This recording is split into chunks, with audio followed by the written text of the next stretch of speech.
బాలీవుడ్ స్టార్లకు ఎందుకింత అసూయ? కల్కి 2098 AD సినిమా ఓ విజువల్ వండర్గా మైథలాజికల్ స్టోరీకి ఆధునిక టెక్నాలజీని జోడించి అద్భుతంగా తెరకెక్కించారు. ఈ సినిమాలో నటించిన ప్రతి ఒక్కరూ తమ పాత్రలకి న్యాయం చేశారు. అందుకే రిలీజ్ అయ్యి అన్ని భాషల్లో దుమ్మురేపింది. బాక్సాఫీస్ని షేక్ చేసింది. ఇదే బాలీవుడ్ జనాలని టెన్షన్ పెడుతోంది. ఈ మధ్య కాలంలో వాళ్ళు తీసిన 1-2 సినిమాలు తప్ప పెద్దగా ఆడిన బొమ్మ లేదంటే అతిశయోక్తి కాదు. అందుకే వాళ్లకు ఎసిడిటీ విపరీతంగా పెరిగిపోతోంది. నోటికొచ్చినట్లు మాట్లాడుతున్నారు.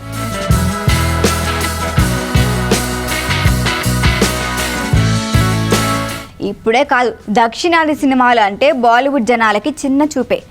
మనవన్నీ సాంబార్ కథలని హేళన చేసేవాళ్ళు. ఆ సినిమాలకి నార్త్లో మార్కెట్ ఉండదని, చూసే జనాలు ఉండరు అనే ఇన్నాళ్ళు తెగ ఫోజులు కొట్టేవాళ్ళు. ఇండియన్ సినిమా అంటే బాలీవుడ్ సినిమానే అనే గర్వంతో విర్రగిపోయేవాళ్ళు. దీన్ని బ్రేక్ చేయడానికి చాలామంది చాలా రకాలుగా ప్రయత్నాలు చేశారు, కానీ వర్కౌట్ కాలేదు. రామ్ గోపాల్ వర్మ లాంటి వాడు నేరుగా హిందీలోనే హిట్ బొమ్మ తీసి కొంతవరకు తెలుగు సత్తా చాటాడు, కానీ ఆయన తిక్క చేష్టలతో అది పెద్దగా పరిగణలోకి ఎవ్వరూ తీసుకోలేదు. బాహుబలితో ఉత్తరాది బాక్సాఫీస్పై రాజమౌళి దండయాత్ర ప్రారంభించాడు. 2 భాగాలుగా తీసి తెలుగోడి ఇమాజినేషన్కు, హిందీ బ్యాచ్కు రుచి చూపించాడు. అప్పటి నుంచి వారి డౌన్ఫాల్ కాదు మన దక్షిణాది పవర్ ఏంటో వాళ్ళకి తెలిసొచ్చింది. తెలుగు డైరెక్టర్ ఇచ్చిన స్ఫూర్తితో మిగతా సౌత్ ఇండస్ట్రీ కూడా హిందీ బాక్సాఫీస్పై దండయాత్ర ప్రారంభించి విజయవంతమైంది. తెలుగు నుంచి బాహుబలి, RRR, పుష్ప, కల్కి, సలార్ లాంటి చిత్రాలు వస్తే కన్నడ నుంచి KGF, కాంతారా హిందీలో భూకంపమే సృష్టించాయి.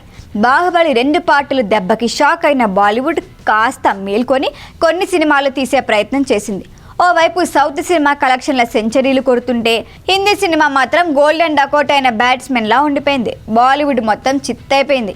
పెద్ద హీరోలుగా పేరున్న వాళ్ళంతా తేలిపోయారు.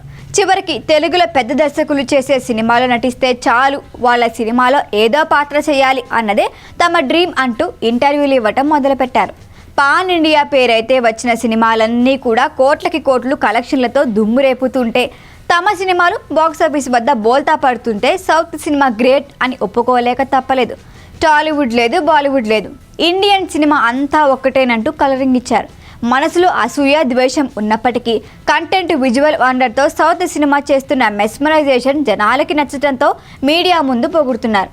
మనసులో మాత్రం ఆ కడుపు మంట అలానే ఉండిపోతుంది. కోవిడ్ తర్వాత దక్షిణాది పరిశ్రమలు బాగా రాణించాయి. మలయాళం, కన్నడ, తెలుగు, తమిళ సినిమాలు రికార్డు స్థాయి కలెక్షన్తో ఆకట్టుకున్నాయి. బాలీవుడ్ సినిమా పరిశ్రమ మాత్రం సినిమాలు ఆడక బాక్సాఫీస్ వద్ద బొక్కబోర్లా పడింది.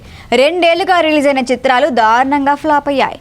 అందుకే అప్పుడప్పుడు కొంతమంది హిందీ నటులు తమ కడుపులో రగిలిపోతున్న అసూయని బయట పెడుతూ ఉంటారు. దక్షిణాది సినిమాల్ని, ఇక్కడి నటుల్ని కించపరిచేలా మాట్లాడుతూ ఆనందం పొందుతూ ఉంటారు. ప్రభాస్ పై అర్షద్ వార్సీ చేసిన కామెంట్లు కూడా ఆ కోవలోకి వస్తాయి. ప్రభాస్ని జోకర్తో పోల్చడం, కల్కి సినిమాని తక్కువ చేసే ప్రయత్నం చేశారు. యానిమల్ రిలీజ్ టైంలో, RRR రిలీజ్ టైంలో కూడా ఇలాంటి కామెంట్లు చాలానే చూసాం. RRRతో ఆస్కార్ అవార్డు, పుష్ప, కాంతారకి జాతీయ అవార్డు రావటం వాళ్ళు జీర్ణించుకోలేకపోతున్నారు. అందుకే రిషబ్ శెట్టి లాంటి వాళ్ళు బాలీవుడ్ తీరుపై మనసులో ఏం దాచుకోకుండా గట్టిగానే విమర్శలు చేశారు. కొన్ని బాలీవుడ్ చిత్రాలు దేశాన్ని తక్కువ చేసి చూపిస్తున్నాయి అని అన్నారు. అర్షద్ వార్ని చేసిన కామెంట్లపై ఎలాంటి ఉలుకు పలుకు లేకుండా ఉన్న బాలీవుడ్ స్టార్స్ రిషబ్ శెట్టిని కామెంట్స్పై మిడతల దండులా వచ్చి పడిపోయాయి. రిషబ్ని ట్రోల్ చేయటం మొదలుపెట్టారు. ఇలాంటి అవమానాలు చిరంజీవి నుంచి నేటి ప్రభాస్ వరకు అంతా ఎదుర్కొన్న వాళ్ళే. ఇప్పుడు పరిస్థితులు మారినందున చిరంజీవి, కమల్ హాసన్, అమితాబ్ బచ్చన్, షారుఖ్ ఖాన్, సల్మాన్ ఖాన్ లాంటి నటులే భాషా భేదాలు వద్దని, ఎక్కడ అవకాశాలు వచ్చినా చేసుకుంటూ వెళ్ళాలి అని చెబుతున్నారు.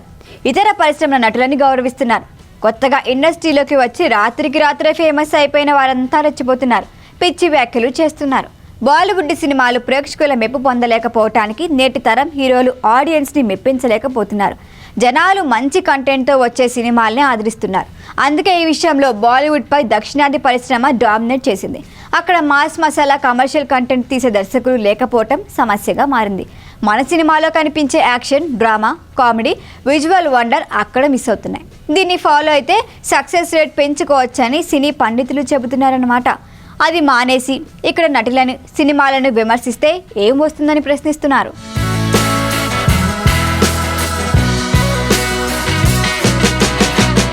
ఈ వీడియో కనుక మీకు నచ్చినట్టయితే లైక్ చేయండి, షేర్ చేయండి, సబ్స్క్రైబ్ చేయండి. అలాగే పక్కనే ఉన్న బెల్ ఐకాన్ని క్లిక్ చేయండి.